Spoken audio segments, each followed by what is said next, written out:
bonsoir à tous, très heureux de vous retrouver cet après-midi sur Guérite TV Monde. On démarre cette édition par le littoral. Plusieurs mois déjà que la ville de Cotonou est dirigée par un intérimaire suite donc à la révocation du maire Léadi Isoglo Vinayon. Qu'est-ce qui peut donc empêcher le choix d'un nouveau maire à la tête de la municipalité de Cotonou? Et une équipe de Guérite TV Monde a tendu son micro à Michel Favi, que je vous invite à écouter. Depuis des jours, pour ne pas dire des mois, la ville de Cotonou est gérée par un intérimaire. Considérant la loi 97-029 portant organisation des communes en République du Bénin, en son article 60, je peux vous dire que c'est le délai contentieux et qui peut bloquer l'élection d'un nouveau maire dans la ville de Cotonou. Suite à la suspension et la révocation de l'ex-maire Léadi Isoglo, il a donc saisi la chambre administrative de la Cour suprême pour que l'équivoque soit levé. Jusqu'à l'heure où je vous parle, aucune décision. Et sans le verdict, le préfet ne peut pas convoquer les élus municipaux pour élire un nouveau maire. Alors, si les fautes lourdes que Léadi Isoglo, l'ex-maire, aurait commises sont avérées, il faut que l'équivoque soit levé pour que nous ayons un maire digne pour gérer notre cité. Direction le Nord Bénin, plus précisément dans le département du Bogou. Après maintes sensibilisations et l'enregistrement de nombreux cas d'accidents, un délai de 3 jours après la fête des Tabaski a été donc donné aux propriétaires de bêtes en divagation dans la ville de Parakou. Je vous invite à suivre cet élément pour en savoir davantage. Concernant la bataille des bêtes, je pense que c'est une bonne initiative parce que si déjà les bêtes ne circulent plus, ça veut dire que nous-mêmes d'abord peut avoir une bonne circulation.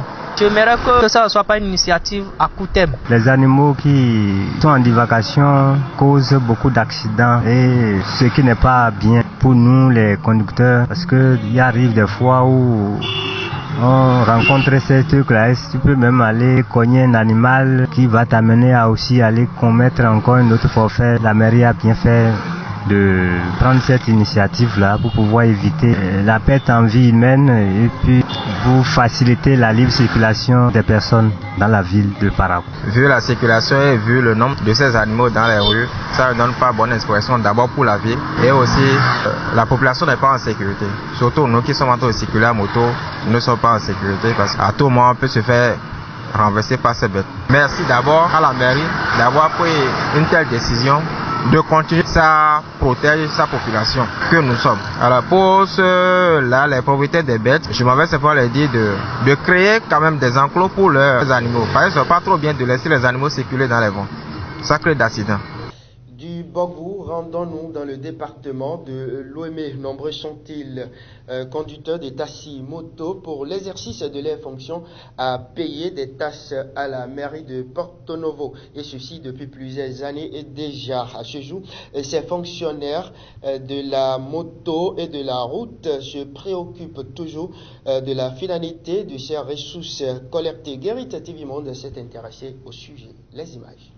À quoi servent exactement les droits taxis perçus chez les conducteurs de taxi moto par la mairie de Porto Novo? Bien malin, celui-là qui pourrait y répondre. Il a déjà commencé les jeux maintenant, ça va être 32 ans déjà. La mairie ne nous a dit rien. On nous prend les sous seulement. Si tu ne payes pas ça, on va t'attraper. Nous payons seulement ces droits taxis, et ce, depuis bien des années. Aucune réalisation concrète. Et pourtant, les besoins de cette corporation sont nombreux et pertinents. Nous n'avons rien vu comme réalisation issue des droits taxis que nous payons. Ni centre de santé, ni parking, ni toilettes. Ils ne nous ont rien présenté comme chef-d'œuvre issu de ces taxes que nous payons. Cela nous énerve. Normalement, ils doivent nous réaliser des infrastructures. Si on peut nous construire des parcs ou bien si quelqu'un sera malade, on peut lui amener à l'hôpital. Ça serait bon. Des propositions qui doivent être prises en compte pour le bonheur des conducteurs de taxi-moto dans la ville capitale.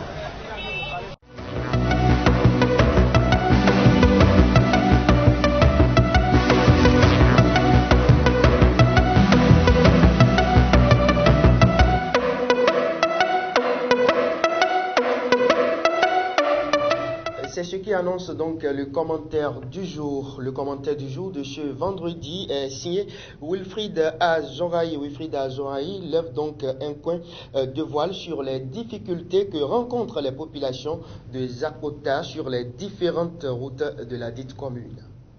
Bonjour à tous. Circuler aisément sur les routes de Zakota est un vœu cher aux citoyens de cette localité. Mais ils vont devoir se patienter encore. Jusqu'à quand? Difficile de le dire. Aucune voie n'est pavée ni bitumée à Zakota. Pourtant, nous sommes au XXIe siècle. Voici le triste constat que l'on peut faire pendant la saison sèche. Qu'en sera-t-il alors de la saison pluvieuse? D'ailleurs, comment comprendre aussi ce silence inquiétant du maire Antoine Afokofi face à la souffrance des populations de sa commune? Des questions qui interpellent toutes les forces vives de la commune de Zakota.